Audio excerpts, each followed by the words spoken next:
Well, it's finally here. We've got Black Ops Cold War at our fingertips. This is probably the most excited I've been for a COD campaign since I was excited for Modern Warfare 3 to conclude the Modern Warfare original story. So is Kirby, haven't you, Kirby?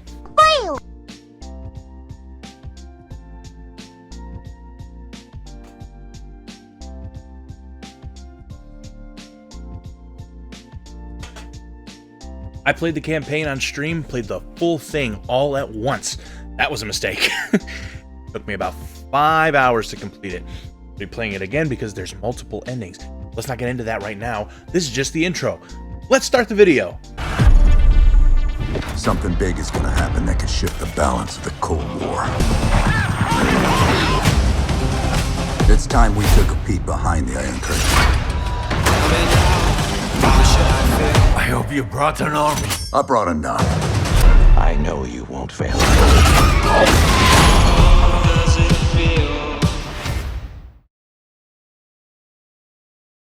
All right, what's going on, guys? Z-Man here. Welcome to the Z-Man Show.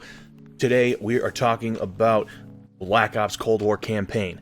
No spoilers. Not telling you really anything about the story that you wouldn't already know from trailers and whatnot. So don't worry, no spoilers. I'm not going through the entire story. Like I said, yesterday, I streamed the entire campaign all at once. Good lord, I shouldn't have done that because sitting here for 5 hours straight, just on my ass, hurts. I put a lot of pressure on this ass. I might have a lot of cushion, but it honestly doesn't help. Do I have to put that shirt on you again? Speaking of streaming, I stream Monday night, Wednesday night, and Thursday nights, and then also on Saturday morning. So follow me over there if you want to see some games. Gonna be playing some Black Ops, gonna be playing other games too, more as they come out and everything. Stop on by, hang out, support the channel. See you there. I will reveal what I think of this campaign anyway, like right off the bat. I want to give it a 10 out of 10, but there's one thing that I'll explain later that makes me want to give it a 9 out of 10. So first off, let's talk about the gameplay. So this is one place where I think this game absolutely hits out of the park. Obviously, it has your normal COD gameplay, campaign gameplay. You know, you're going in, doing missions, shooting people. Every campaign is going to be like that. But where this gameplay really shines is what you're doing when you're not shooting. There's parts in the game where there is stealth. It actually has its own stealth system.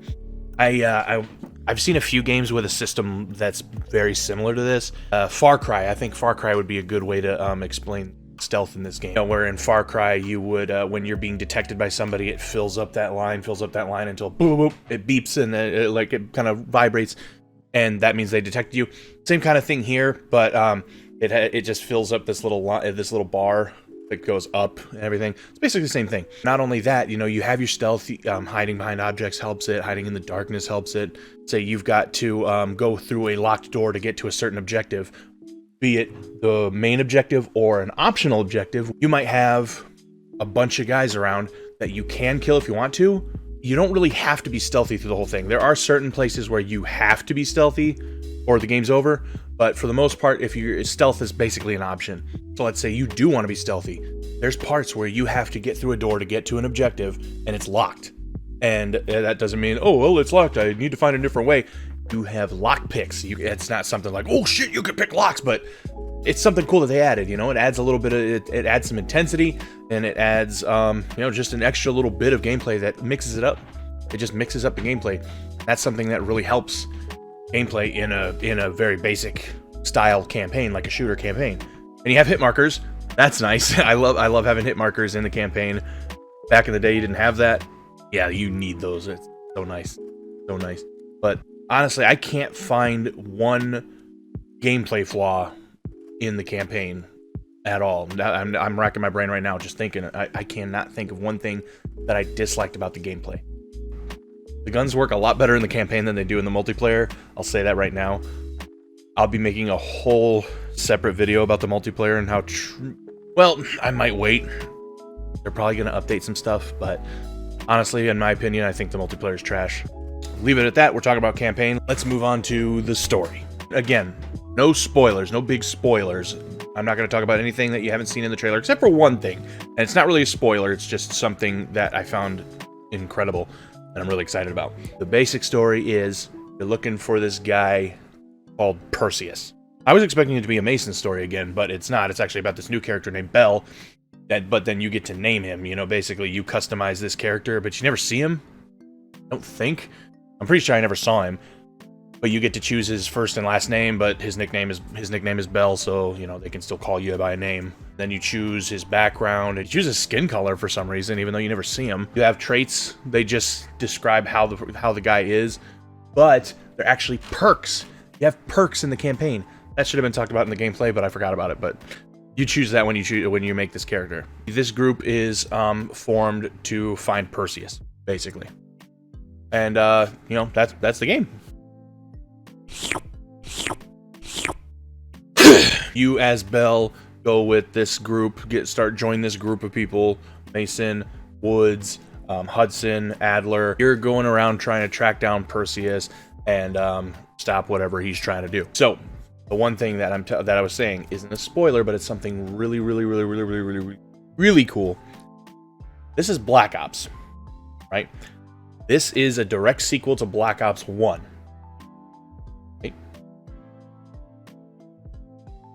There's a mission. I'm not going to even explain what the mission is, but Burger Town shows up in this mission. Burger Town. Burger Town's not from Black Ops. Burger Town is from Modern Warfare. And, you know, I didn't even realize, because, like, that side character, Lazar, he was wearing a Burger Town shirt. I was like, he's wearing a Burger Town shirt. Oh, that must be just an Easter egg. But no, Burger Town shows up. Burger Town is in this universe. And I was like, wow, okay. So they must be actually, like, I know they were doing Warzone was just kind of like mixing together, right? But it's not just Warzone. They're mixing. I was like, they must be kind of like trying to mix the universe. And then a little later on from that, I'm not going to say when or why. I'm just going to say Imran Zakhaev shows up.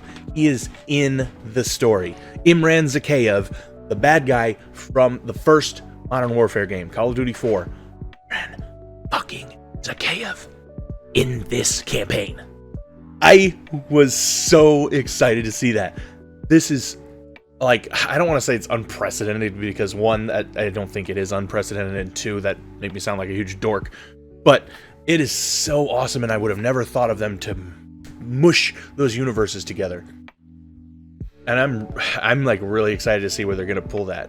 Because are we gonna get a game where all of it's combined?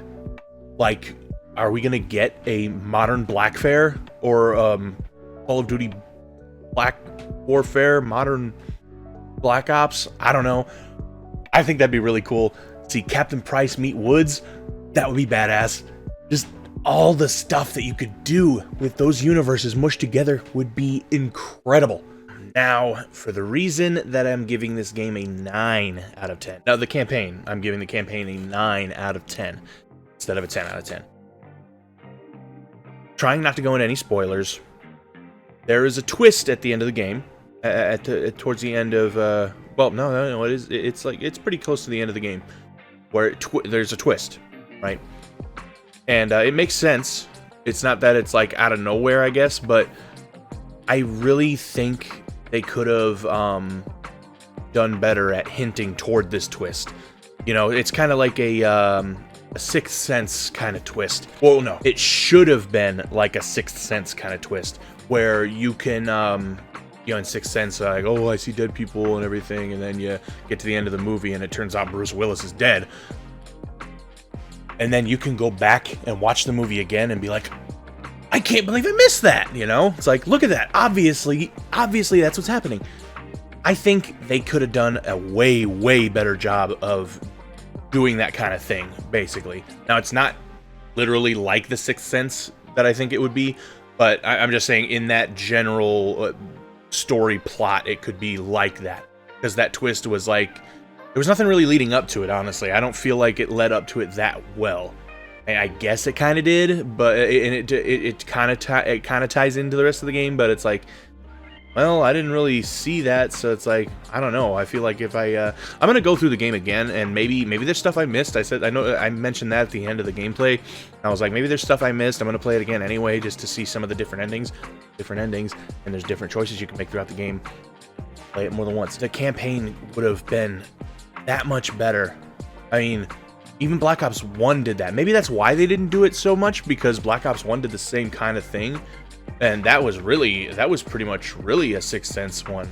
That's almost exactly the same, because in the first one, Mason thinks Reznov's with him all through his life, and then at the end you figure out Reznov hasn't been there since the second mission, and Mason's just been talking to himself.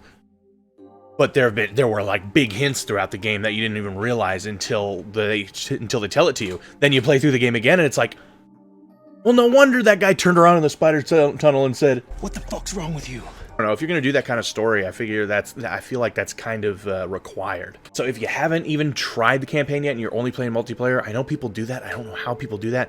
This is actually the first time I ever played multiplayer before I played a campaign, because I played multiplayer the day of launch, and then I did my stream yesterday, which was the second day after launch. Ugh, it just feels dirty. Play the campaign. You won't be disappointed if you like really cool action and kind of a little bit of mystery. Really cool. I really recommend it. Kirby, it's time to say goodbye. Are you ready to be nice? Yeah. Okay.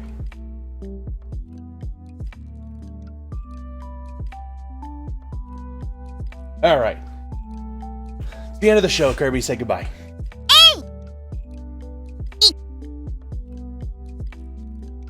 Don't want to be nice? Yeah. Yes.